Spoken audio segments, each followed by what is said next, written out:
Myra Collective. Myra Collective. Myra Collective présente la dernière ligne droite. C'est l'histoire de Nyota et Mira, deux sœurs tout à fait normales. Enfin, presque. Elles ont donné leur vie à Christ et bien qu'elles soient dans le monde, elles n'y marchent pas comme les autres. Aujourd'hui, c'est leur dernier jour sur Terre, mais elles ne le savent pas encore. Elles continuent à avancer avec leurs bagages sur le dos, tout ce à quoi elles se sont accrochées jusqu'ici, et ce à quoi elles aspirent aussi. La fin, on ne s'y attend pas vraiment. Elle arrive et elle nous surprend. Mais quand on y est, impossible de se retourner. Soudain, un ange arrive.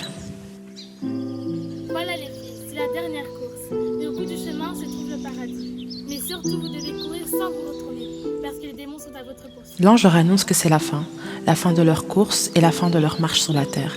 Et Dieu, dans son amour, a permis qu'elles le sachent un peu en avance pour leur éviter de se faire piéger par le mal. Bonne course. Nyota et Mira ne semblent pas comprendre ce qu'il se passe, et elles marchent à leur aise. Le mal, lui, rôde toujours, et il est prêt avec ses disciples à les capturer sur leur route. Voyant la scène, l'Esprit Saint les avertit et elles se mettent enfin à courir. À cause de la lourdeur de son sac, Mira tombe, mais empêche sa sœur de s'arrêter, et comprend vite qu'elle doit abandonner tout pour pouvoir continuer. Elle laisse son sac, se relève et rattrape sa sœur. Nyota se retrouve bloquée, et Mira est déchirée à l'idée de devoir laisser sa sœur. Elle se rappelle de la consigne de l'ange, alors elle continue à courir avec une profonde tristesse, laissant sa sœur et les démons à leur poursuite derrière elle.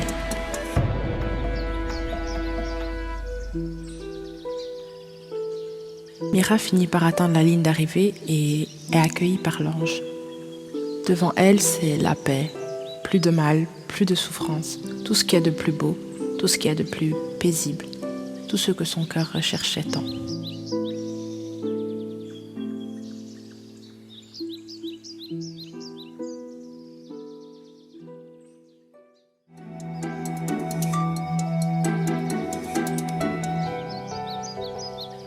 C'est la fin et Mira est remplie de joie. Mais Nyota aussi. Vous devez être perdu, je vais vous raconter. Lorsque Nyota s'est retrouvée bloquée, un ange qui veillait sur elle et sa sœur vit que son bagage la bloquait. Il alla prévenir le père, qui envoya un ange à sa rescousse. L'ange vient et délivre Nyota de ce qui la bloque, et lui permet de continuer, et stoppe même les démons pour l'aider. Voyez, ils sont pas si forts que ça. Dieu n'est pas méchant. Il sait que pour certains, un coup de main est nécessaire. Voilà Mira et Nyota enfin réunies dans la joie, loin du monde et près du Père. Elles ont su terminer leur course sans jamais se retourner. Et toi, serais-tu prêt à tout lâcher pour y arriver? Ta famille, tes amis, tes projets, tes rêves? Je l'espère. Et j'y crois. Tu peux le faire.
Myra Collective. Myra Collective. Myra Collective.